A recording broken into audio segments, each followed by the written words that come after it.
Now, we've got a government shutdown. We've got immigration. We got DACA. We've got Chuck Schumer saying that the wall's off. No wall. President saying no wall, no deal. And meantime, Mitch McConnell basically not willing to get rid of the 60-vote cloture rule that absolutely makes no sense. So it really doesn't matter what the House of Representatives does because Senate can't get 60 votes, so they work hard. They get things passed. It goes to the Senate. It dies there because they can't get it to the floor because they don't have 60 votes. I mean, this has got to be the stupidest thing I've seen in my life. I mean, the Republic was set up for one reason. You go to Congress, you vote, then the people, as a republic, they reelect you or not based on how you vote. The Senate doesn't want to vote. It's unbelievable. Joining us now, Congressman, North Carolina, 3rd District.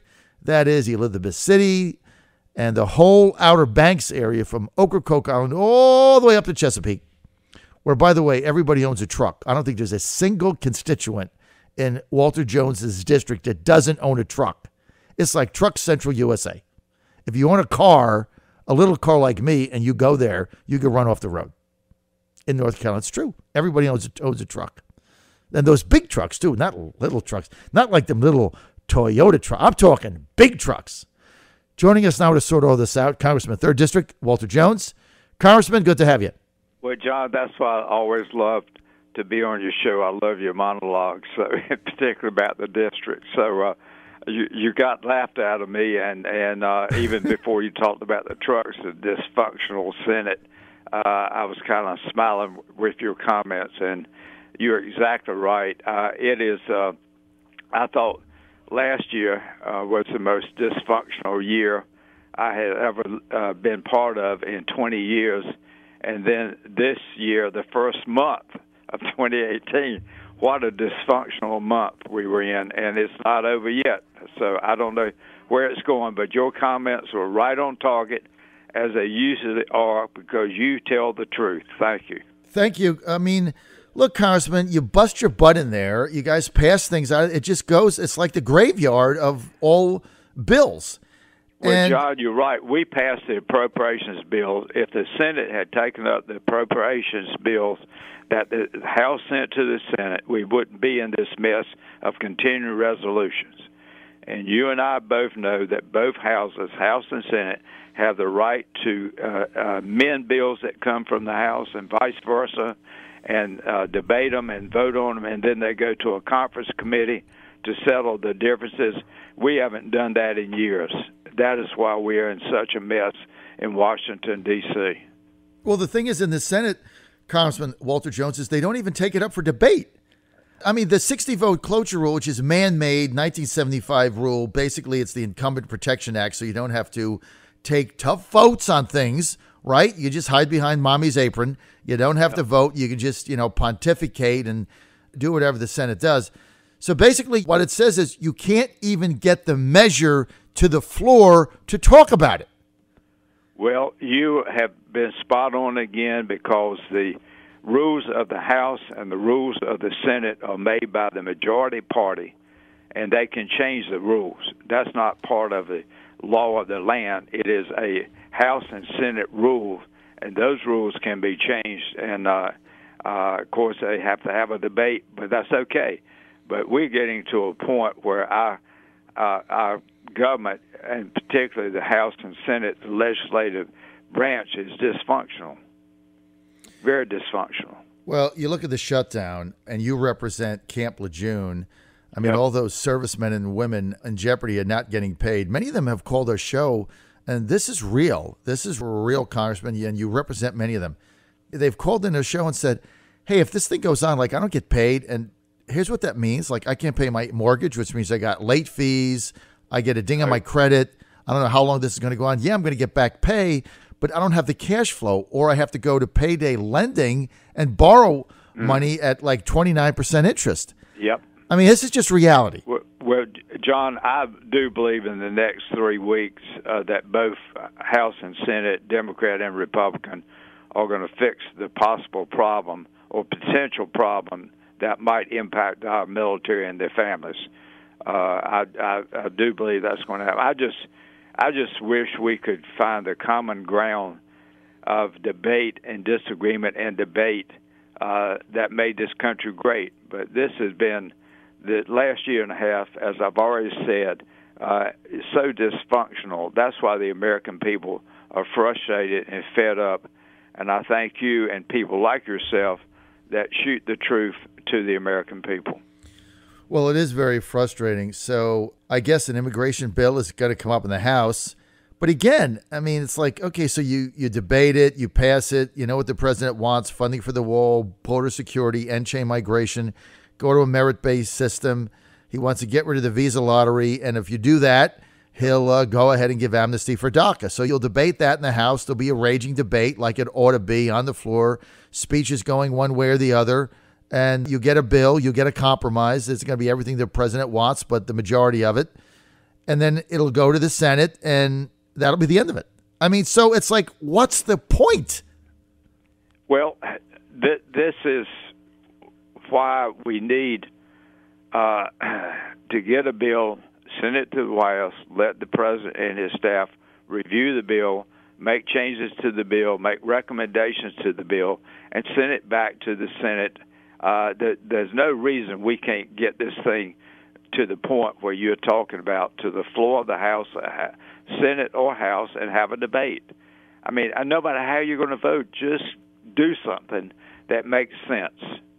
Of course, that's always an impossibility right now. Well, you know, and look, I'm a hardliner on immigration, but I also understand the reality of compromise. You don't get what you want. It's no different in business. We're in negotiation with something right now with one of our stations. I mean, I'm not going to get everything I want. They're not going to get everything they want. Nobody does. You try to meet in the middle, and there's things you have to give up and things you're getting as part of negotiation. And that's kind of the way our entire Constitution was one big compromise of fights, right? But we got it done. Now you have a system where it doesn't get done. Now you're faced with February 8th again, and the same thing is going to happen. Well, sadly, that's exactly what I think. See, this is what I said to the people recently. Well, if we know we've got the 8th as the deadline, why not the leadership of the House and Senate start Monday of next week of finding some type of resolution before we get to the final date? That's what Congress does all the time, is try to jam members of Congress into a situation where they have no choice. That's what frustrates so many of us in both parties in Washington. It is very whether frustrating. It's the Democrats in charge or Republicans in charge, they always wait till the very last day and then try to fix it. It's crazy. It makes no sense. It makes no sense. Now, Walter Jones, I know you've spent the last couple of weeks in the district. What are your constituents saying? Frustrated. It gets worse, in particular with the shutdown, the uncertainty of whether we could bring the shutdown to a close or not, and it just continues to. They're looking for leadership in the White House, leadership in the Senate, and leadership in the House, and we just don't have it right now. In my opinion, we just don't have it. What is Walter Jones going to do going forward in order to get us out of this mess? I mean, how do you get up every day? And there's no end in sight. McConnell's not going to get rid of the 60-vote rule. And so you toil away and you go back to your district and you can't get anything done. I mean, how do you go on? Well, it gets very frustrating, but I know that I will do what I think is right for the people back in my district. The leadership issue becomes a problem for the majority party. And, of course, I'm not in the Senate. They're going to have to deal with their problem.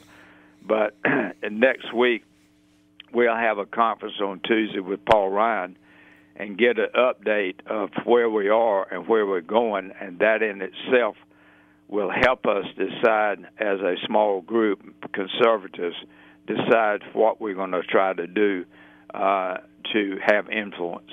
You can't have influence unless you got some numbers, and we do have the Freedom Caucus led by Mark Meadows. They're about 35 or 40.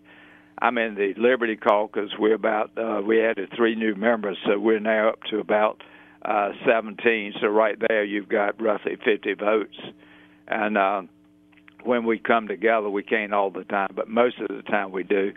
Then we got a little bit of influence. Congressman, outline for our listeners, Congressman, what's the difference between the Liberty Caucus and the Freedom Caucus?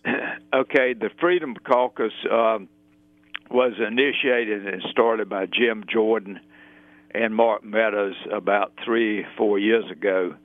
They are probably particularly the deficit hawks, usually, not always, but usually. They're the ones that would be considered the conservatives. The Liberty Caucus was started by Ron Paul when he was in Congress a few years ago, who are the conservatives and libertarians in philosophy. That's the big difference. We're more dependent on the intrusion of government. We're going to come down always on the rights of the people, not to be taken over by the government. So we're more of the libertarian types with conservative leaners also on budget issues. So that's where we come together, so primarily on the growing debt and deficit of the nation. And then you got the health care issue, and now you've got the immigration issue. So we're pretty much we come together on those issues. And Mark Meadows has certainly been outspoken for his caucus, and Justin Amash is the leader of our caucus. So, Congressman, I would think that you were very much opposed to the re-upping of the sunsetted surveillance legislation that continues to give unprecedented and broad powers to the NSA to basically gather up everybody's email, text messages, phone calls, and everything else. Well, I with many of my colleagues, both parties voted against the reauthorization of FISA. The section was 702, which was about 2 weeks ago. I never will forget the book that Judge Napolitano wrote that called A Nation of Sheep. Anyone that's willing to sacrifice their civil liberties for security is going to become controlled by the government. Well, that's kind of where we are now. I mean, I know you haven't. You haven't seen that memo. I know you'll probably get to it when you get back in D.C. But this this secret memo, which basically you can't comment on it, it's classified. But for the congressman let me share it, John. Excuse me for interrupting. Let me share this. I've actually got well over 100 calls. I just haven't had time yet to go down there and read, which I will. But let me read 2 sentences from a letter I'm writing to my constituents. In the case of the classified memo in question, the rules of the House of Representatives lay out a process for the House Intel Committee to vote to declassify the memo, make it available to the public. That vote could occur as soon as next week. If the committee voted to do so, the president would then have 5 days to either approve the release to the public or recommend against it. So there is a process. And as we're saying in this letter to my constituents, that we are hoping that the Committee of Jurisdiction will have a vote in the next week to 2 weeks at the latest to declassify this information for the public and then send it to the president. I'm sure he would approve the declassification in 5 days, and then that information would be made public. And then it's going to be interesting, Congressman, to see how the public reacts to this, how the legacy media covers it. Of course, they'll still want to talk about Robert Mueller's Russian probe and collusion, and probably ignore the allegedly what people have leaked out to a certain extent is this memo outlines an egregious abuse of federal power by you can't comment on it, by people that are high up in government officials presenting false information to a FISA court judge, allegedly, in order to get a warrant on a presidential candidate and their staff in the middle of a campaign. I mean, this is unprecedented. I mean, this is really, this goes beyond whether you like Trump or Clinton or you're a never Trumper or whatever, you hate Trump, you think he's bad. This goes beyond that. I mean, it's way beyond that. John, I am in the process of finishing a book written by Roger Stone about the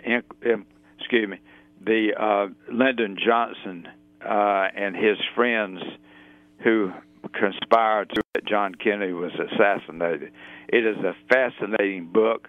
I will get Allison to email you the title of it, and I tell you what, I'd buy it for you. It's a paperback if you'd read it. It's over 400 some pages. I'll read it. Names and dates and everything else. Well, I'm going to order it for you.